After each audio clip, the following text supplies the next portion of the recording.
जय हिंद। आज इस वीडियो में बात करेंगे मिश्रित भिन्नों का घटाना।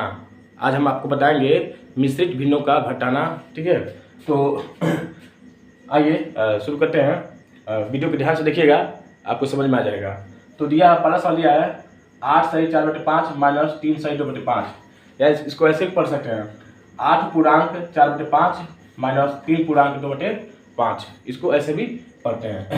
ठीक है, मिश्रित भिन्नों को हल करने से पहले क्या होता है कि उसको साधारण भिन्न बनाना पड़ेगा। जब तक आप मिश्रित भिन्न को साधारण भिन्न नहीं बदलेंगे तब तक आप सवाल को हल नहीं कर पाएंगे। तो आइए हम साधारण भिन्न बदलते हैं। कैसे बदला जाता है? 5 में 8 से गुणा कीजिए और 4 जोड़ लीजिए। तो 5 उठे 40 और 40 में 4 जोड़िए, जोड़िए कितना रहेगा? 44 उठे 5।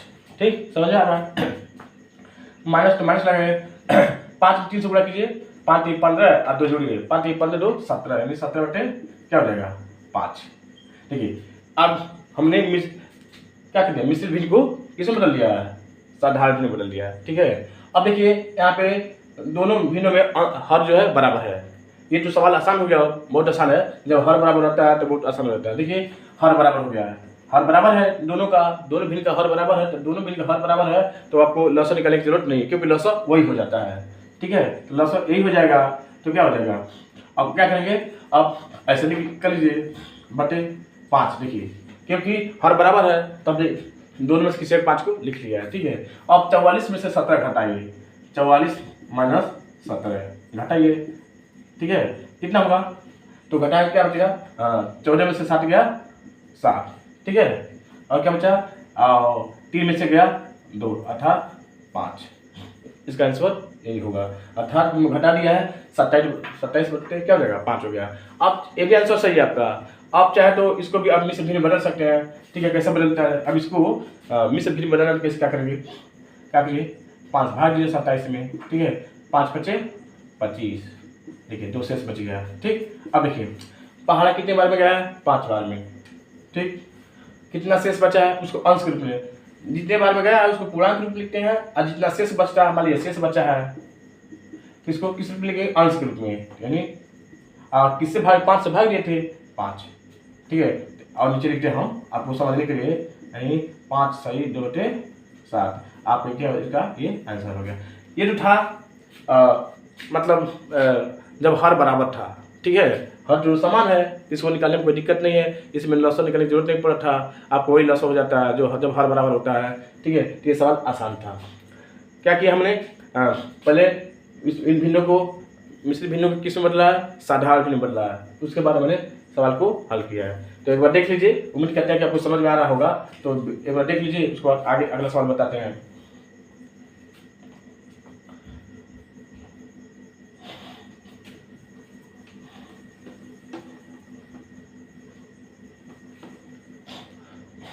अगला सवाल है कि 3 सही 5/6 माइनस 2 सही 6/3 माइनस 5 सही 2/3। देखिए ये भी मिश्रित भिन्न में है। इसको भी सबसे पहले क्या करेंगे? साधारण भिन्न बदलेंगे। नहीं, ठीक है, तो साधारण भिन्न बदलेंगे हम। बदलिए। देखिए 6 में 3 से गुणा कीजिए, 6 3 18, 18 5 जोड़िए तो 21। 21 बटे कितना होगा? 6। 18 5 23 होगा, सॉरी 6 3 18 5 23। 23 बटे कितना होगा? 6। माइनस माइनस लगाइए। अब इसको गुणा करिए, 3 6 अच्छा 3 6 हो गया। अच्छा जोड़िए 12। 12 बटे कितना हो जाएगा? 3। इसको 3 5 15 2 17, 17 बटे कितना हो जाएगा? 3। देखिए मैंने क्या किया है कि मिश्रित भिन्न को साधारण भिन्न में बदल दिया है। अब सवाल लगाने में क्या हो गया? आसानी हो गई। ठीक है, अब देखिए तीनों भिन्नों का हर बराबर नहीं है। तो हर बराबर में क्या कहते हैं? तो हर तीनों हर का क्या करेंगे? हम लॉस निकालेंगे। ठीक है, जब हर नहीं बराबर आता है तो हम लॉस निकालते हैं। लॉस निकालिए 3 यानी 6 3 3 का ऐसे कर लीजिए। ठीक है, तो निकालेंगे गुणनखंड करते हैं। गुणनखंड निकालने के लिए आप जानते हैं सबसे पहले 2 से भाग दिया जाता है। तो 2 से भाग दिए तो यानी 6। 3 नहीं कटेगा उसी तरह लिखेंगे, 3 नहीं कटेगा लिखेंगे। अब देखिए अब 2 नहीं जाएगा, 3 से 3 एक 3 3 एक 3 3। अब इन दोनों गुणा कीजिए, 2 6 यानी 6। देखिए अर्थात 6 3 3 का लसर कितना हो जाएगा? 6 हो जाएगा। आइए लगा दिए, ऐसे बटे लगा के 6 लिख दिए। अब इसमें से भाग दीजिए। ठीक है, तो 6 में 6 गया एक बार में जाएगा। 6 में 6 से भाग देंगे तो एक बार में गया, तो एक इसे गुणा करेगा अर्थात 23 का नाम 23 मन से लगा। अब 3 से भाग दीजिए 6 में, तो 3 गुना 6 दो बार में गया है, 2 से इसे गुणा करेगा तो बाद में 24 मन से लगा। 3 से भाग देंगे इसमें दो बार में जाएगा, 3 6 तो दो बार में जाएगा, 2 में 7 से गुणा करिए कितना गया 34। ठीक, अब क्या करेंगे देखिए, अब देखिए यहाँ पर सिर्फ 23 ही क्या है प्लस में है, इसको पर लिख लीजिए 23, बाकी -24 है -34 है, तो दोनों का चिन्ह समान है तो इसको जोड़िए कितना रहेगा, और चिन्ह वही लग जाएगा, माइनस कहीं लगेगा, 4 4 8 है और 3 2 5 में हो जाएगा। अब इसको घटाइए, ठीक है, क्या कि मैंने समान चिन्ह को जोड़ दिया है और चिन्ह वही रहने दिया है, ठीक है, और प्लस 23 था 23 को लिख दिया है, तब इसको घटाइए क्योंकि यहाँ भी चिन्ह क्या असमान हो गया, प्लस 23 और -58 हो गया, तो चिन्ह असमान है, जब असमान चिन्ह रहता है तो हमेशा घटाया जाता है, ठीक है। घटाइए कितना देगा, 8 में से 3 गया 5, कितना हो गया 8 में 3 गया 5 है, और 5 में 2 गया 3, ठीक है। अब देखिए 58 है, 58 बड़ा है, उससे आगे माइनस का चिन्ह है तो माइनस का चिन्ह लगा दिए, क्या है 6। अब क्या हो जाएगा, ये आपका आंसर हो जाएगा, ठीक है, ये आपको क्या हो जाएगा आंसर हो जाएगा।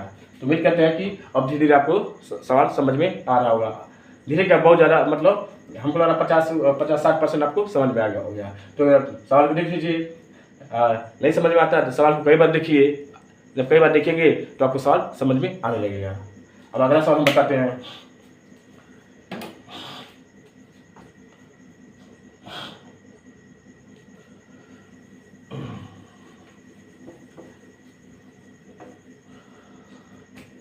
तीसरा सवाल है कि 5 सही 3/2 माइनस 6 सही 3/6। देखिए ये सवाल भी क्या है मिश्र भिन्न में है, इसको भी हल करने से पहले आपको इसको साधारण भिन्न बनाना ही पड़ेगा, जब तक आप साधारण भिन्न बदलेंगे नहीं तब तक सवाल को हल नहीं कर पाएंगे। बदलिए 2 5 10 और 3 13, 13 बटे कितना हो जाएगा 2, माइनस लगा दिए 6 6 के 36 और 36 पर 3 जोड़िए 39, 39 पर कितना हो जाएगा 6। देखिए यहाँ साधारण भिन्न में तो हमने बदल लिया, लेकिन दोनों भिन्नों का हर बराबर नहीं है, ठीक है। तो जब हर बराबर नहीं रहता तो क्या करते हैं, दोनों हरों को हम लॉस निकालते हैं। लॉस निकालने के लिए या तो आपको मालूम तो ठीक है, नहीं तो आप निकाल लीजिए गुणनखंड करके, आभारी गुणनखंड के द्वारा, ठीक है। तो मान लीजिए 2 और 6 का लॉस कितना हो जाएगा 6 हो जाएगा, निकालेंगे तो 6 ही आएगा क्योंकि 2 बार में 6 आ रहा है, इसलिए इसका लॉस क्या होगा 6 ही होगा। 2 से भाग दीजिए, इसमें 3 बार में जाएगा और 3 में 13 से गुणा करिए, 3 यहाँ 39 माइनस लगाइए, 6 में 6 से भाग देंगे तो एक बार में जाएगा और 1 से 39 में गुणा कर दीजिए तो 39, ठीक। देखिए ठीक है ना, 2 6 6 39 और 6 से भाग देंगे एक बार गया तो 39 हो गया, ये सही है ना, 5 10 3 13 2 सही है, 7 36 39, ठीक है। अब क्या करेंगे, अब देखिए प्लस 39 है माइनस 39 है, ठीक है, यहाँ प्लस है माइनस है तो घटाएंगे क्या हो जाएगा 0 हो जाएगा, अर्थात 0/6 यहाँ पे क्या हो जाएगा आंसर हो जाएगा। उम्मीद करते हैं कि वीडियो आपको पसंद आया होगा। अगर आप हमारे चैनल पे नए हैं तो प्लीज़ आपसे रिक्वेस्ट है कि चैनल को सब्सक्राइब कर लीजिए और साथ में बेल आइकन का बटन दबा दीजिए ताकि हमारे हर आने वाले वीडियो का आपको नोटिफिकेशन सबसे पहले मिल जाए। तो उम्मीद करते हैं कि वीडियो आपको पसंद आया होगा। तब तक के लिए धन्यवाद।